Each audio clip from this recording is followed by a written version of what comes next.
두 번째로 이제 내려가는 길이 막힌 경우에, 이 경우에는 충혈도 없고 아무것도 없는데 그냥 방에 가만히 앉아 있어도 눈물이 줄줄줄줄 흘러요. 이 얘기 되게 많이 하시거든요. 제가 그래서 처음에 오신 물어보는 것 중에 하나가 특정 조건에서만 눈물이 나는지 아무것도 하지 않는데 눈물이 줄줄 나는지를 물어보고, 내려가는 길이 막혔을 경우에는 양측성보다는 편측성이 압도적으로 많고요. 건조증, 알러지 같은 눈 표면 염증이나 건조해서 생기는 눈물 분비는 양측성인 경우가 대부분입니다. 그래서 어쨌든 그렇게 해서 보면 저희가 이 색극등이라고 해서 현미경으로 봐도 알 수 있고, 또는 내려가는 길이 막혔는지 이렇게 여러 가지 검사를 해보면 내려가는 길이 막혔는지를 알 수 있거든요.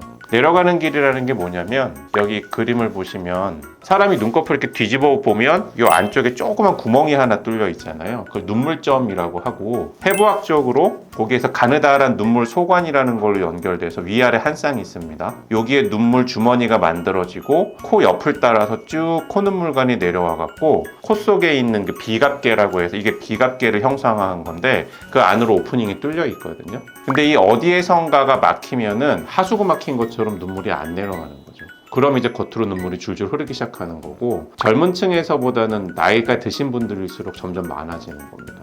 그래서 이 경우에는 약으로 치료를 할 수가 없고 반드시 외과적인 수술이 필요한데, 수술도 간단하게 끝나는 경우가 있고요, 좀 복잡해지는 경우가 있어요. 예를 들어서 좁아져 있거나 아주 얇은 막으로 막혀져 있는 경우에는 부지간 삽입술이라고 해서 가느다랗게 만들어져 있는 의료용 꼬챙이 같은 거죠. 그거를 집어넣어서 뚫어주고 다시 막히지 말라고 얇은 실리콘관을 넣어주는 식으로 치료를 하거든요.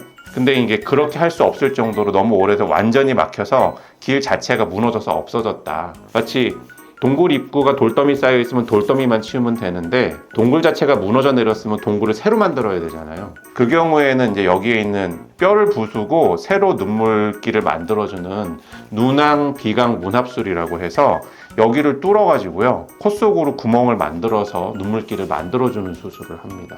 그래서 초기에는 그냥 부지간 삽입술 및 실리콘관 삽입술로 끝나는 경우가 제일 많고, 그게 안 될 정도로 심한 경우에는 눈왕 비강 문합술이라고 해서 새로 길을 만든 다음에 통로를 새로 만들어주는 수술을 할 수밖에 없는 거죠. 그래서 눈물 흘림은 이렇게 크게 나눴을 때는 내려가는 길은 정상인데 분비량이 많아지는 경우가 있고, 또는 내려가는 길이 막혀서 눈물 나는 경우가 있고, 또는 합해져 있는 경우도 있긴 합니다.